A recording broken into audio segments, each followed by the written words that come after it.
말씀 보겠습니다. 오늘 우리에게 주시는 말씀은 골로새서 2장 6절에서 19절까지 말씀입니다. 골로새서 2장 6절에서 19절까지 말씀입니다.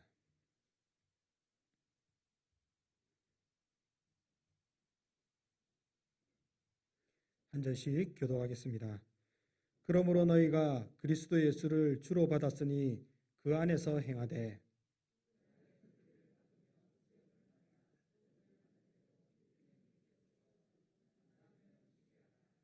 누가 철학과 헛된 속임수로 너희를 사로잡을까 주의하라. 이것은 사람의 전통과 세상의 초등학문을 따름이요 그리스도를 따름이 아니니라. 너희도 그 안에서 충만하여졌으니 그는 모든 통치자와 권세의 머리시라. 또 그 안에 너희가 손으로 하지 아니한 할례를 받았으니 곧 육의 몸을 벗는 것이요 그리스도의 할례니라. 너희가 세례로 그리스도와 함께 장사되고 또 죽은 자들 가운데서 그를 일으키신 하나님의 역사를 믿음으로 말미암아 그 안에서 함께 일으키심을 받았느니라. 또 범죄와 육체의 무할례로 죽었던 너희를 하나님이 그와 함께 살리시고 우리의 모든 죄를 사하시고 우리를 거스르고 불리하게 하는 법조문으로 쓴 증서를 지우시고 제하여 버리사 십자가에 못 박으시고 통치자들과 권세들을 무력화하여 드러내어 구경거리로 삼으시고 십자가로 그들을 이기셨느니라. 그러므로 먹고 마시는 것과 절기나 초하루나 안식일을 이유로 누구든지 너희를 비판하지 못하게 하라. 이것들은 장래일의 그림자이나 몸은 그리스도의 것이니라. 아무도 꾸며낸 겸손과 천사 숭배를 이유로 너희를 정죄하지 못하게 하라. 그가 그 본 것에 의지하여 그 육신의 생각을 따라 헛되이 과장하고 머리를 붙들지 아니하는지라.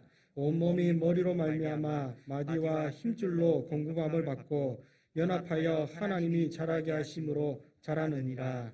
아멘. 오후에도 말씀을 사모하여 예배 자리에 나온 여러분들을 환영합니다. 이 시간 그리스도 안에서 행하라 라는 제목으로 함께 말씀을 나누고자 합니다. 사랑하는 성도 여러분, 우리가 인생을 살아가는 가운데 자기가 맡은 직분이나 자기가 놓여있는 위치에 맞게 살아간다는 것은 매우 중요합니다. 왜냐하면 우리는 동물원에 있는 짐승이나 산에서 들판에서 살아가는 짐승들과는 다르기 때문입니다. 지난주 기사에 코로나와 관련하여 부천 집단 감염 승리재단 영생교는 어떤 곳, 조희성 누구, 살해 매장 사건 정리라는 기사가 떠올랐습니다. 현재 코로나 집단 감염이 발생한 종교단체인 영생교에 관심이 쏠리고 있는데 영생교인 승리재단은 교주 조희성에 의해 1981년 부천시에서 영생교 하나님의 성의 승리재단이라는 이름으로 창설이 되었습니다. 이 종교단체는 하나님이 인류의 조상이며 사람들이 마귀의 포로가 돼 피부색과 생활양식이 제각각 달라졌다고 하며 승리진경은 누구든지 내 몸처럼 여겨라 라는 율법을 실천하면 세계가 완전하게 하나가 될 수 있다고 믿는 거라고 합니다. 하지만 영생교를 보면 창시자가 현금 사기죄로 1994년 구속 및 1998년 대법원에서 징역 2년 6개월이라는 확정의 판결이 있었고 교주는 살해 안매장 사건 관련 살인교사로 사형 선고를 받기도 하였으며 당시 이와 관련하여 사람들은 살해하고 안매장한 사람들이 함께 처벌을 받기도 하였습니다. 그런데 이러한 일들이 있었음에도 불구하고 자신들의 홈페이지에는 조희성님의 발자취라는 이름으로 창시자가 걸어온 길에 대해 호의적인 내용을 설명해 놓고 있어서 논란이 되고 있었습니다. 사랑하는 성도 여러분, 사람이 사람답게 살아가는 것, 이것은 누구에게나 통용되는 것이며 한 사회의 구성으로는 중요한 일입니다. 특별히 우리는 하나님의 거룩한 성도로서 어떻게 살아가는 삶이 성도의 마땅한 삶인지를 안다는 것은 매우 중요합니다. 만약 성도가 성도답게 살아가지 못하고 자기 마음대로 살아간다면 어떻게 될까요? 오늘 우리가 함께 읽은 골로새서는 바울이 전한 복음을 듣고 회심을 하게 된 에바브로디도가 세운 골로새 교회에게 보낸 바울의 옥중 서신입니다. 당시 골로새 교회의 배경과 상황을 살펴보자면 골로새는 한때 무역의 도시로 번창하였다가 바울 당시에는 조그만 도시로 쇠퇴한 상태에 있었습니다. 그러나 골로새가 비록 작은 도시이기는 하나 이곳에는 헬라 이주민들과 상당수의 유대인들 여러 종족들이 혼합하여 거주하고 있었으며 다양한 문화적인 현상과 종교적 요소들이 혼재하고 있는 가운데 골로새 교회가 세워졌습니다. 그런데 이처럼 생긴 지 얼마 되지 않아 한창 성장하고 있는 골로새 교회에 불길한 조짐이 발생을 하였습니다. 그것은 바로 그리스도를 따르는 복음의 신앙을 위협하는 이단 사상이 교회에 침투하게 되었다는 것입니다. 이러한 상황 가운데 바울은 그리스도의 존재와 그의 사역의 뛰어남을 제시함으로써 거짓 교사들의 가르침을 분쇄함과 동시에 더 나아가 성도들이 추구해야 할 삶에 대한 실천적인 권면을 주고 있는데 오늘 주시는 말씀을 통하여 우리가 성도로서 그리스도 안에서 있다는 것이 무엇인지 그리고 그 안에서 행하기 위하여 해야 할 일이 무엇인지 살펴보고자 합니다. 어느 시대든 간에 그리스도인들은 그 시대의 사상과 철학을 따라가려는 유혹들을 받게 됩니다. 당시 골로새 교회를 위협하였던 종교적 혼합주의가 그 당시에만 있었던 것이 아니라 오늘을 살아가는 우리에게도 적용되고 있다는 것입니다. 한때 뉴에이지 운동이라고 하여 새로운 시대의 사상이 우리를 지배하며 그것이 교회에 들어와 성도의 신앙을 위협한다고 하였을 때가 있었고 오늘날은 좀 더 발전된 종교다원주의, 즉 종교 간에 서로 포용하며 진정한 평화를 이루어간다는 이 시대의 사상이 들어오고 있다는 것입니다. 그러나 뉴에이지나 종교다원주의가 아무리 이 시대를 지배하는 사상이라고 한다고 해도 그 가르침은 결단코 예수 그리스도를 따르게 한다는 것이 아니라는 사실을 기억해야 합니다. 그래서 바울은 먼저 성도들을 향하여 하는 말이 바로 그러므로라고 말씀하고 있습니다. 바울은 본절을 시작함에 그러므로라는 말은 앞에 있었던 내용을 받는 것으로 예수 그리스도가 어떤 분이신지를 잘 설명해 줍니다. 우리가 안에서 구해야 할 예수 그리스도, 그분은 누구이신가? 그는 옛 창조와 새 창조 모두의 통치자이시고 비밀의 실체이시며 인류 역사를 위한 하나님의 계획이고 모든 지혜와 지식의 보고이십니다. 그는 우리의 모든 영적인 필요를 채워주시는 구원의 하나님이시기에 우리가 그 안에 있어야 한다는 것입니다. 특별히 성도는 그 주님 안에 거하기로 작정한 사람이며 그분을 주님으로 모시기로 결단한 사람들이기에 예수 그리스도 안에 있어야 하는데 예수 그리스도 안에 있다는 것은 그 안에서 계속 살아야 한다는 것을 말씀하며 이는 우리의 생각과 행동에서 실천해야 한다는 것을 말씀하고 있습니다.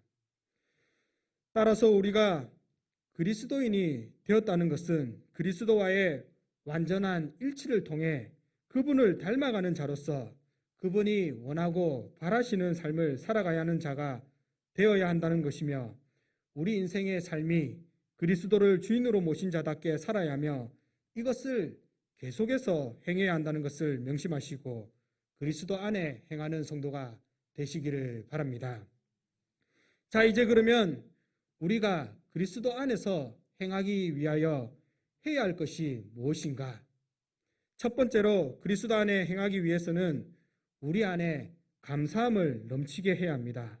7절에 그 안에 뿌리를 박으며 세움을 받아 교훈을 받은 대로 믿음에 굳게 서서 감사함을 넘치게 하라라고 말씀합니다. 바울은 그리스도 예수를 주님으로 고백한 성도의 마땅한 삶의 모습을 보여주는데 그것은 뿌리를 받고 세움을 받는 것입니다.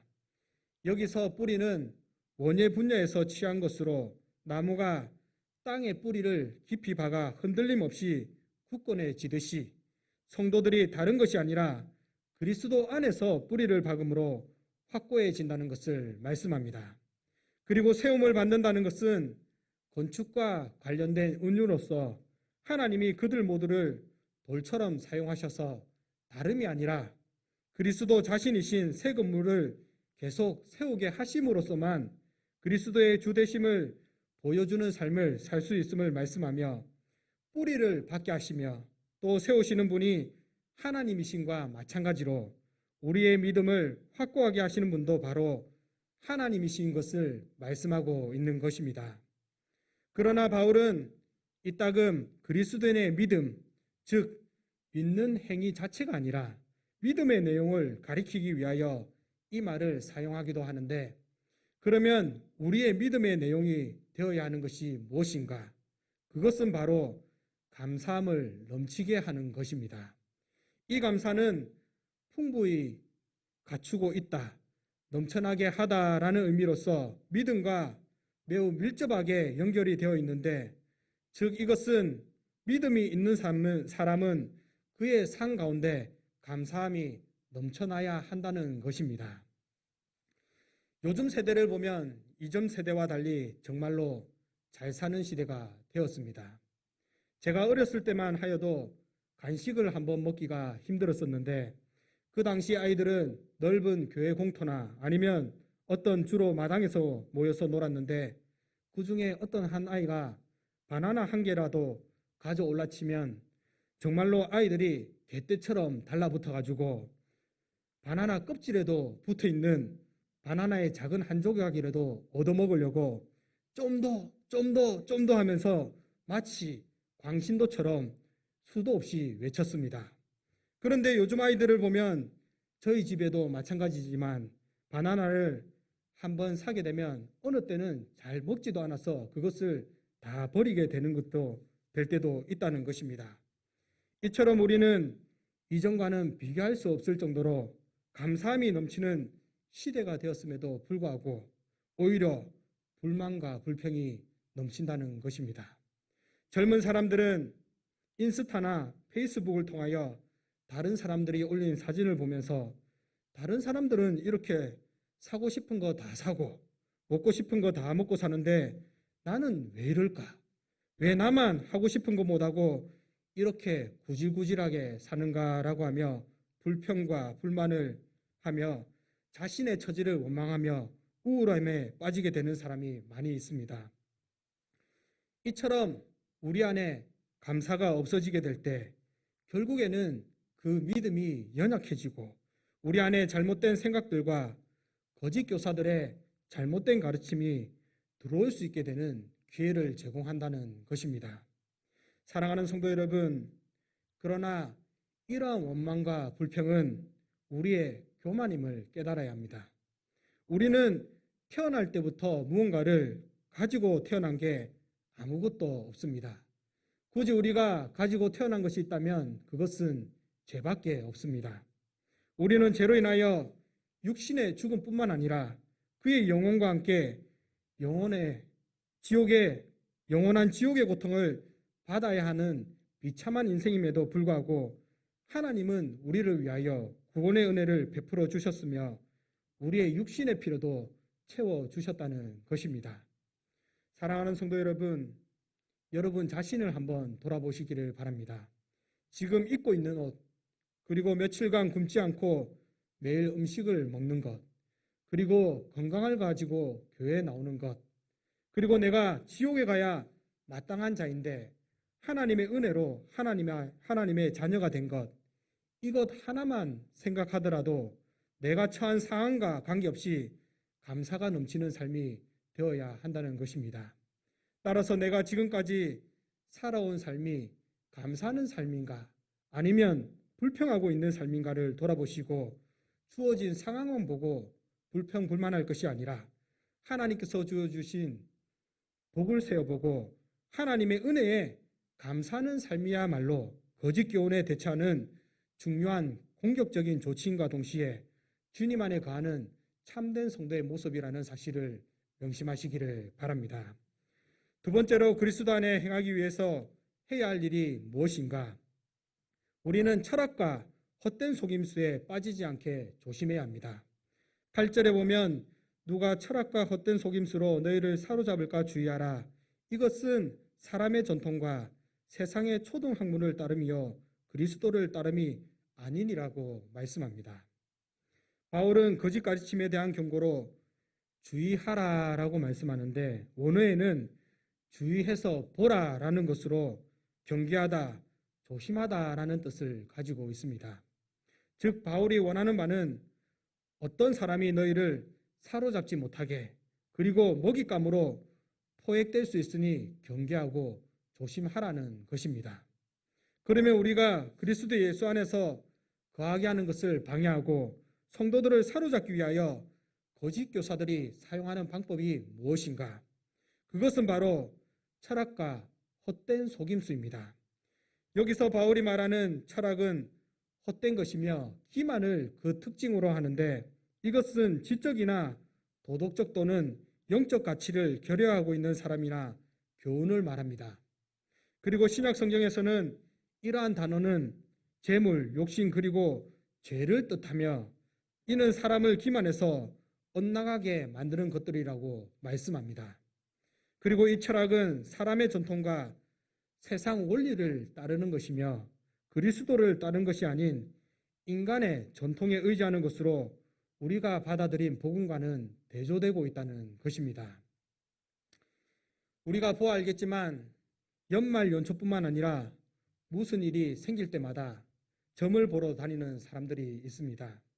아마도 여러분 주변에는 그러한 사람들이 있을 것인데 제가 길을 지나가거나 아니면 전화로 할 수 있는 점집의 광고를 보니 기독교인들 대환영이라는 광고를 본 적이 있습니다.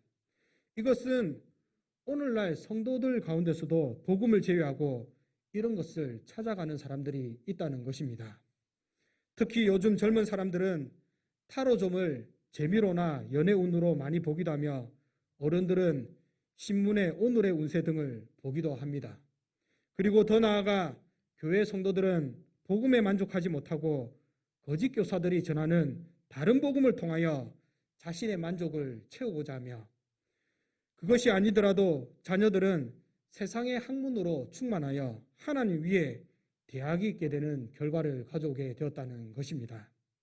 사랑하는 성도 여러분, 당시 바울이 골로새 교회에게 거짓 교사들을 비난한 것은 그들이 영적 존재들과 관련된 규칙들에 대하여 과도한 관심을 기울이고 있었으며 그리스도가 있어야 할 자리에 자신들이 그 자리를 차지하고 있으면서 그리스도를 의지하고 있지 않는 관습들을 요구하였기 때문입니다. 우리가 그리스도 예수를 따라가는 가운데 복음을 가지고 있으면서 또 다른 무언가를 할 수 있지라고 생각할 수 있지만 바울이 말씀하는 창조와 구속의 역사에 있어서 그리스도를 빼지 않고는 사실상 무언가를 더할 수가 없는 것이기에 복음 외에 무언가를 더한다는 것은 그리스도를 뺀다는 것과 같다는 사실을 명심하시고 세상의 철학과 원리에 유혹되지 아니하고 참되고 믿을 수 있는 진리의 말씀을 따라 신앙을 잘 사수하는 성도가 되시기를 바랍니다. 세 번째로 그리스도 안에서 행하기 위해서 해야 할 것이 무엇인가? 율법주의적 이단 요소를 경계해야 합니다. 16절에 그러므로 먹고 마시는 것과 절기나 초하루나 안식일을 이유로 누구든지 너희를 비판하지 못하게 하라고 말씀합니다. 바울은 거짓 교사들이 판결을 내리고 있음과 관련하여 두 가지 사건을 언급하는데 하나는 먹고 마시는 것과 또 다른 하나는 특별한 날들을 준수하는 것으로 당시 로마에 있는 기독교 공동체에서 믿음이 강한 자와 믿음이 약한 자를 구분하는 기준이 된 문제들도 바로 이러한 것들이었습니다.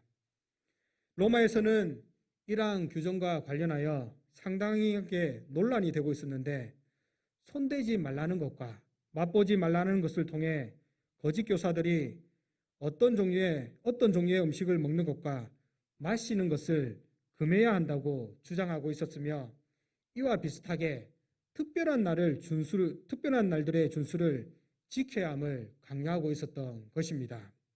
당시 유대 의식법을 보면 먹어야 할 음식과 먹지 말아야 할 음식이 구별됐고, 마시는 것에 대하여도 금지 규례도 있었는데, 더럽고 때 묻은 그릇에 있는 음료는 먹을 수가 없었고, 나실인과 같이 여호와를 경외하기로 맹세하는 자는 술을 일절 금했습니다. 그리고 이들은 유대인들이 정통적으로 지켜왔던 절기 준수를 강요하였는데, 이들은 유대인들의 절기 준수가 늘 하나님을 경외하며 살아가도록 제정된 핵심, 즉 이 모든 것을 창조하시고 구속하신 하나님의 은혜를 기억하며 그분에게 예배드리는 삶에 그 핵심이 있다는 사실을 잊어버리고 단지 절기의 의식과 형식만을 강조하며 그것을 지키지 않는 자들을 비판하였던 것입니다. 사랑하는 성도 여러분, 당시 골로새에 침투한 이단이 보여주는 이러한 모습은 그리스도의 육체 안에 완전한 신성을 가지고 있다는 사실과 그리스도의 속죄 사역을 완전히 부인하는 것이라고 할 수가 있는데, 그 이유는 거짓 교사들이 강조하는 이 모든 의식들은 그리스도를 나타내는 그림자에 불과하기 때문입니다. 과거 구약 시대의 율법은 약속의 시대로서 하나님이 그리스도 안에서 구원을 위해서 자기 백성과 세상을 준비시키고 있었던 시대지만, 이제는 그리스도의 도래와 더불어 성취의 새 시대가 열렸습니다. 따라서 성도는 그리스도와 연합을 통해 구약의 성경과 그 율법이 가리키고 있던 실체를 경험하게 되며, 이제는 이전 시대 율법을 더 이상 따르지 않아도 되며, 어느 누구라도 골로새 교인들에게 이전에는 지나가 버린 이전 시대의 규례들과 의식들을 지키라고 강요해서는 안 된다는 것입니다. 오늘날 여러 이단 가운데 안식교라는 이단이 있습니다. 이들의 교리를 보면 엘렌 화이트 선지자론과 제7일 안식일, 그리스도의 하늘 성소봉사, 재림전 심판, 채식주의, 영혼 멸절 등으로 특별한 날을 지키기를 강요하며 음식에 관하여서는 채식주의를 강요하고 있으며, 그 외에 여러 이단들이 잘못된 안식일을 준수를 가지고 성도들을 유혹하고 있다는 것입니다. 그러나 이 모든 주장은 그리스도 안에서 행하는 것이 아니라 사람이 정한 잘못된 것임을 기억하시고, 그 어떤 이단들이 우리를 향하여 비판하거나 유혹하지 못하도록 자신을 잘 지켜나가는 성도가 되시기를 바랍니다. 마지막으로 그리스도 안에서 행하기 위해서 해야 할 것이 무엇인가? 우리를 정죄하지 못하도록 해야 합니다. 18절에 아무도 꾸며낸 겸손과 천사 숭배를 이유로 너희를 정죄하지 못하게 하라. 그가 본 것을 의지하여 그 육신의 생각을 따라 헛되이 과장하고 라고 말씀합니다. 본절에서 보면 정죄하지라는 단어가 나타나고 있는데, 이는 실격시키다라는 말로써 운동시합에서 심판이 내리는 부정적인 판결을 말합니다. 그리고 이는 그들의 육신의 마음이 그들의 헛된 생각으로 부풀린다, 불룩해진다는 것으로 거짓 교사들의 교만은 자신들이 다른 사람을 판단할 수 있는 권리를 갖고 있다고 뻐긴다는 점에서 그것이 여실히 드러나고 있으며, 이 거짓 교사들은 자신들이 지적인 체하며 자신들의 우월한 정신을 뽐내며 거짓 겸손과 함께 천사 숭배를 기뻐하며 자신이 본 것에 대하여 떠벌리는 사람들입니다. 이들은 골로새 교회를 위협하던 율법주의자들보다 더 강하게 성도들에게 해악을 끼치는 자들이었는데, 그들은 스스로 심판자의 자리에 올려놓고 자신들의 체험을 기준으로 천사 숭배를 하지 않으면 구원을 얻지 못하는 것처럼 성도를 위협하고 미혹하였던 것입니다.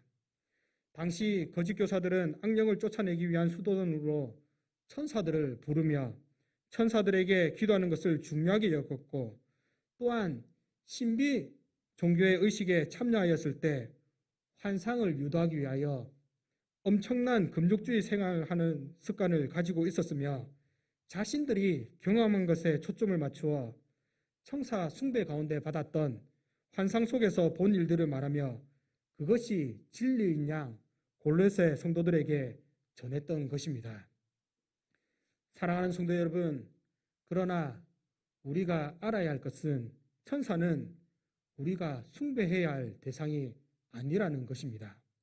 히브리서 1장 14절에 보면 모든 천사들은 섬기는 영으로서 구원받을 상속자들을 위하여 섬기라고 보내심이 아니냐라고 말씀하듯이 천사는 우리가 섬기는 대상이 아니라 오히려 우리를 섬기기 위하여 하나님의 보내심을 받은 존재라는 사실을 명심하시기 바랍니다. 따라서 바울은 이러한 거짓 교사들의 잘못을 지적하며 이러한 계획에 말려들지 말 것을 경고합니다. 누구도 너희를 사로잡지 못하게 주의하라. 아무도 너희를 정죄하지 못하게 하라. 이제 말씀을 맺고자 합니다. 결론적으로 거짓 교사들은 정사와 권세의 머리이자 교회의 머리 대신 예수님께 의지하지 아니하고 자신의 지식과 자신이 경험한 체험을 가지고 잘못된 길로 인도하는 자들로서 이러한 거짓된 가르침에 미혹되어 그것을 따라갈 때 우리에게 주어지는 것은 생명이 아니라 영원한 지옥의 심판만이 있을 뿐이라는 사실을 명심하시기 바랍니다.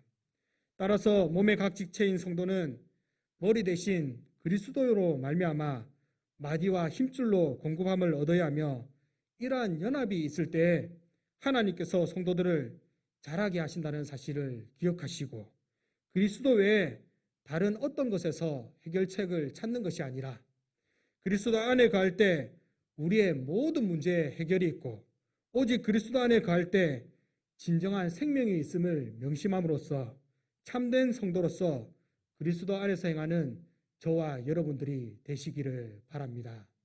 다 같이 기도하겠습니다. 찬송과 존귀와 영광을 받으시기에 합당하신 아버지 하나님, 오늘도 우리를 불러주시고 주시는 말씀을 통하여 그 말씀을 깨달아 알게 하시니 감사를 드립니다. 우리가 세상을 살아가는 가운데 복음 외에 다른 여러 가지 잘못된 가르침과 우리를 미혹하는 죄악된 유혹들이 있지만 우리의 신앙을 굳건하게 붙들어 주셔서 그리스도 예수 외에 그 어떤 것도 우리의 구원과 진리가 될 수 없음을 알게 하시고 어떠한 유혹 속에서도 그리스도 안에 거하게 하심으로 흔들리지 아니하고 자신을 지켜 끝까지 믿음의 길로 행하게 하여